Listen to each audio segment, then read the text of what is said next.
All right. Light a candle flame upon him, and he raised the book high and exclaimed, "The deaths they bring shall awaken the Father, and through them he will rise." I snatched the book from his hand and flung it into the hearth, where it burned, not in red or yellow flames, but pure black. It left a single scrap reading, "He foresaw his coming death, and seeded his essence across the land." V shivered and sighed as if waking from a nightmare. He had no memory of the book, nor the words he had spoken.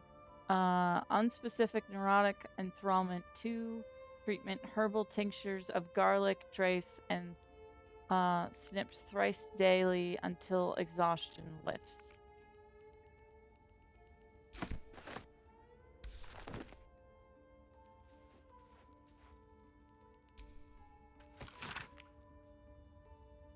In Ketherick, I see our failures made manifest.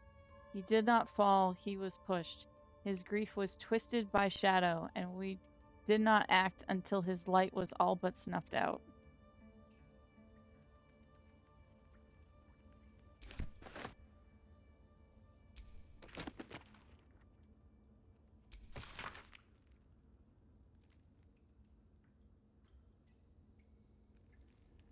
A select collection of the most notable letters sent from Candlekeep. Many are dry reports on celestial movements or incomprehensible details of arcane rituals. However, this letter catches your eye. To Sage Ellesmere. Over the past years, I have delivered many of your letters to Master Gorin, who I wanted to be the one to deliver the sad news. Alas, he is with us no more. Gorin and his ward left Candlekeep soon after your last letter to him arrived. They departed in the middle of the night, but were waylaid shortly on the road by Bergos. The gate warden tells me that Gorin saw to it that several of his attackers joined him in the next world before he was struck down. I hope this brings you the same grim comfort it brings me. Of his ward, there is no sign. In some better news, I received your letter to the library and was able to find much of the material requested. It has been carefully secured and will travel with this letter. Your, yours in honor, Tristan P. Shale, Librarian of Candlekeep. P.S. I hope you'll forgive my curiosity, but might I ask, why do you need so much information on ball spawn? What exactly are you working on? Steph in the chat, if you don't know, that is the opening to the first Baldur's Gate game. You are the ward of a wizard in Candlekeep who makes you run away in the middle of the night. And then you're attacked.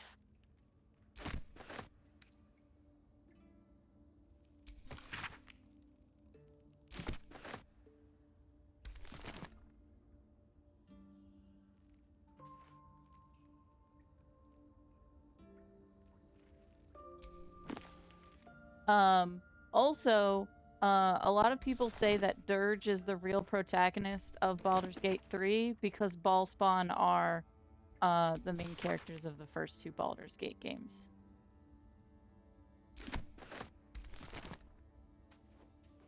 Okay. Is there anything else I can steal? What's that?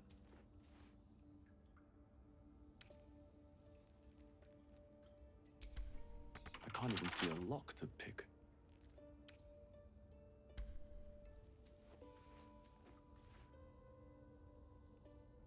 Yeah, Durge is a Ballspawn.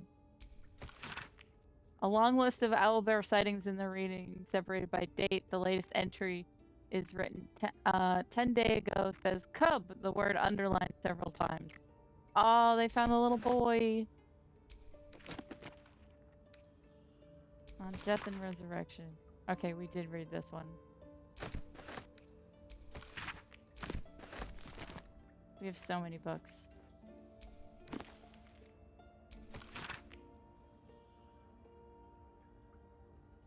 You try to understand the weave, a true pity, for only they who truly attune to the weave can rightly call themselves spellscaster. Thus comes the question, what is the weave? Is it the essential element of the universe? Is it it runs through everything, unseen threads. It is what makes magic possible. It is also, though, I will not go into further detail here. The goddess Mystra herself. See, Magic of the Weave, Mystra, and Spell Plague. The weave isn't magic precisely, rather it is a raw material form of which magic is woven, not entirely how a collection of threads is shaped and formed into a garment. Those with the necessary talent and skill can manipulate the weave and perform magic by casting spells. Developing this skill takes years of learning and constant practice. You might have heard of those who can cast spells because they are born with an innate connection to the weave, commonly called sorcerer, or worse, because they have struck a bargain with otherworldly creatures, also known as warlock. Do not be deceived. Their magic is unpredictable, uncontrollable, and in some cases, not even rightfully theirs. No, to wizards who master it will know limitless power and the beauty that the weave provides. This was clearly written by a wizard and not a sorcerer. Yeah, did Gale write this?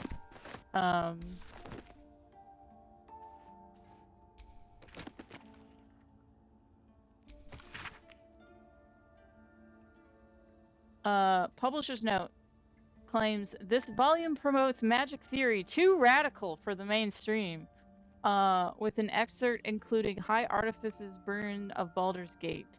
I suppose they seek to silence me, believing that an artificer of High House would not stoop to publish any volume outside the great Cordian journals they so diligently guard. But they forget that I am not so grand. Before I lent my name to my knowledge and the High House of Wonders, and all marvels within, I was not but a lazy farm girl who liked to look up.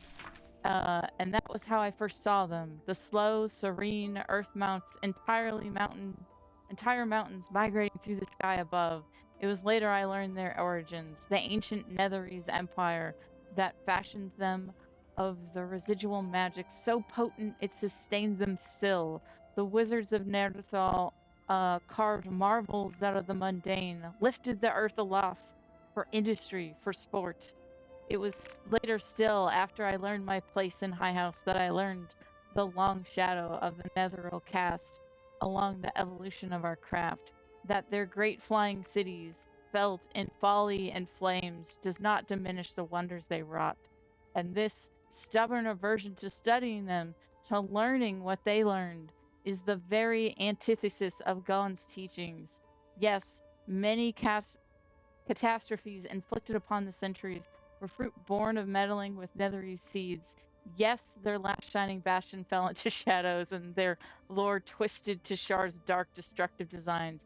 And yes, I say again, whether the High House will sanction it or no, to study every flame of creation is worth it, even if the fires consume us. Did Gale also write this one?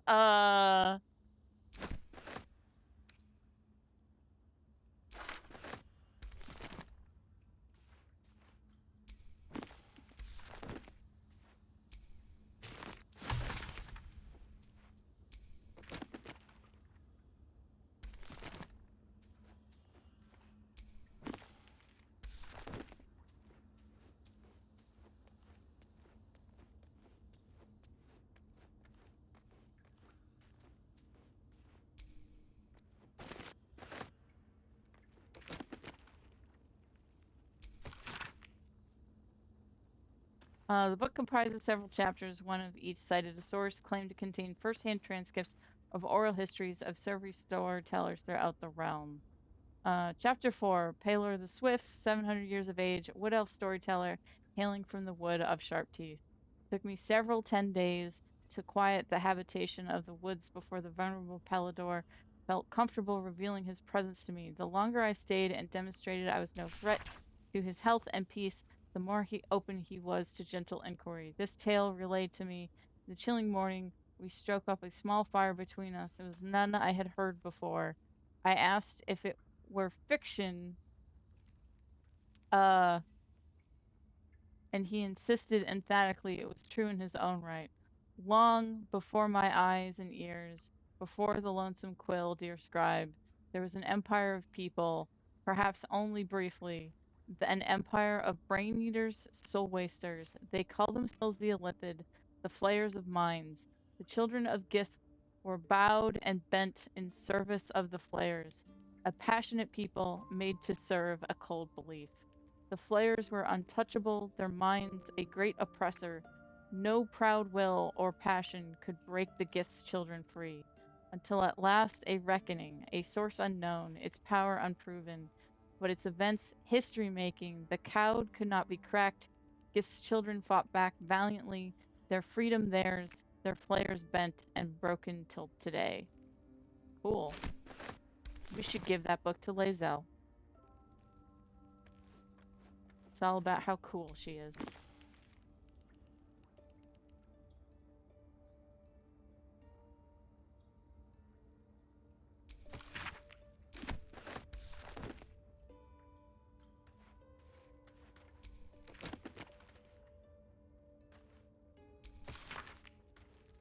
That's the one we read. I'm stealing all their books.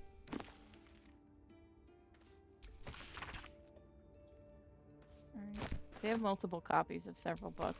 I'm still taking them though. Okay, I think I've stolen all their books.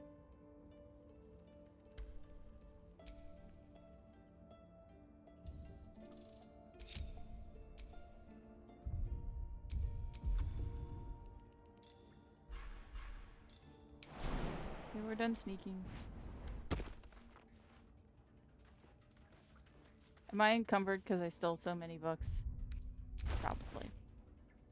No, I don't.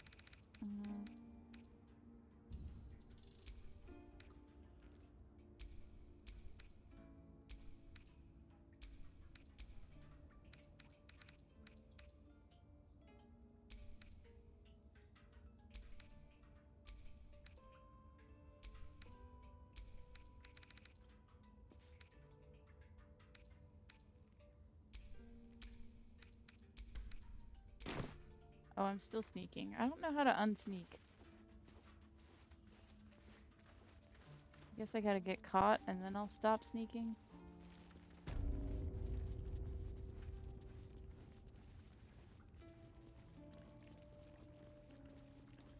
That's curious.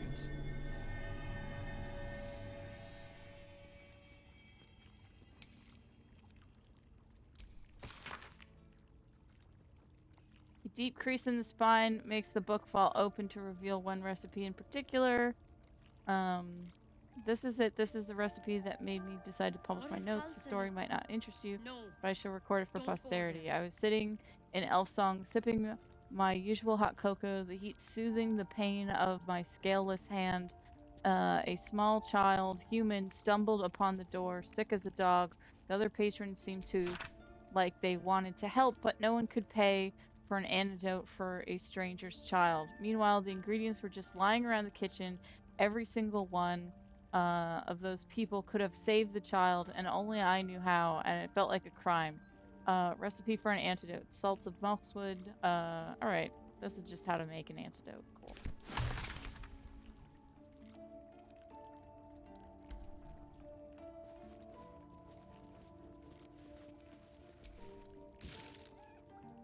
I'm going to steal all your food.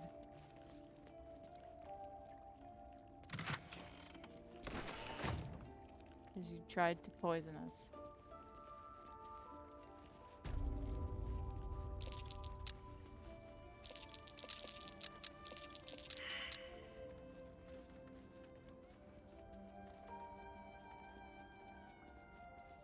Sneakity sneak sneak.